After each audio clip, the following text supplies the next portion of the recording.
Hi, it's me again with Corel Tips and Tricks, part two of this. I started thinking about a couple of things you could do. One, you could variegate the colors. Now, one thing I had to do, I had to take out the lines from the inner ones. But if we do this, let's try this.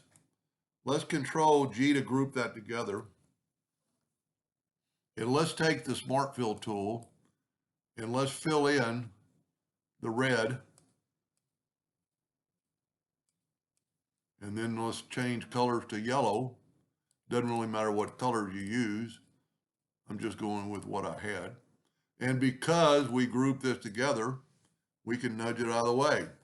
Now you can see those are lines, and I'm just wondering if I did one too many. Probably not. So let's set our nudge factor lower, like to 10 inches, and let's nudge the yellow out of the way. That way we can, that might be a leak right there.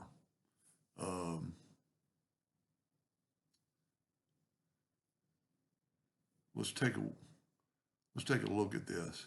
Let's take away the black background. Let's left click, right click. Yeah, that's a leak, I bet. So let's try taking the virtual segment delete key and deleting that. There's what we need. Now let's fill it in with yellow or red, yellow. That might be the best. And let's take away the outline. And now let's try this. Let's try to weld it.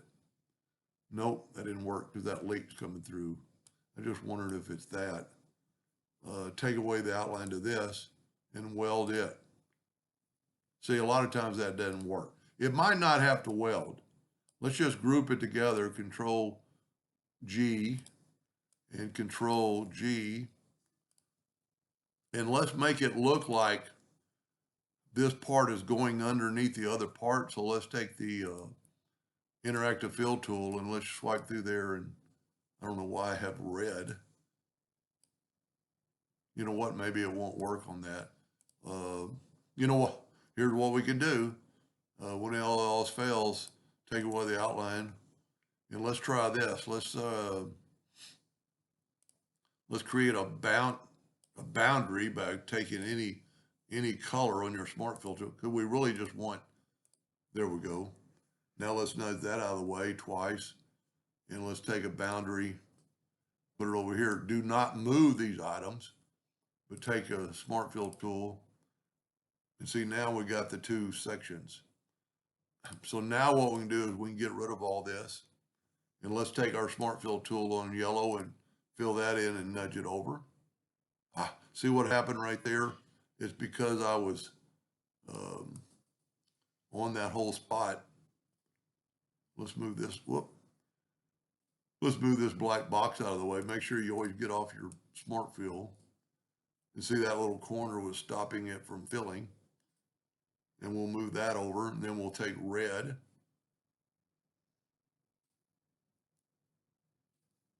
Fill that in and move it up and over. So you can kind of see what we're doing here. Let's, I'm not for sure if it's in the center of the page anymore though. That's going to make a difference, but let's just try this. Let's take the interactive fill tool, and we're going to make it look like it's dark or there's a shadow underneath there. So it can kind of act like it's going underneath there. There we go. Just give it a little bit of darkness. And we can always take this and move it, well, or shorten this up. Well, maybe we can't do that. Here's what we can do. There. I really don't want that here.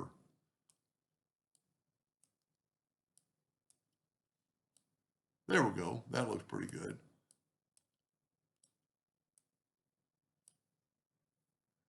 Well, that's not what I wanted, but it'll look okay. Now let's take the red, do the same thing.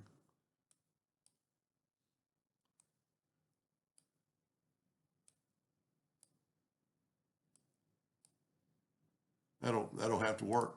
Now, group these two together, Control G, and I'm hoping I'm in the center of the page, Control D, alternate C, to rotate it from the center. And since we did 45 and there's two of them, we're going to go degrees, and it worked. So it looks like it's more or more, whatever you want to call it, 3D look. I mentioned earlier that I took away the lines, and to make this work with these thicker lines, you can see that the blue is on top of there. So let's just go over that. Let's move that out of the way.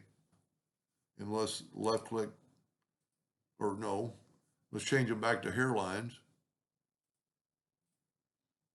and make them black, and go up to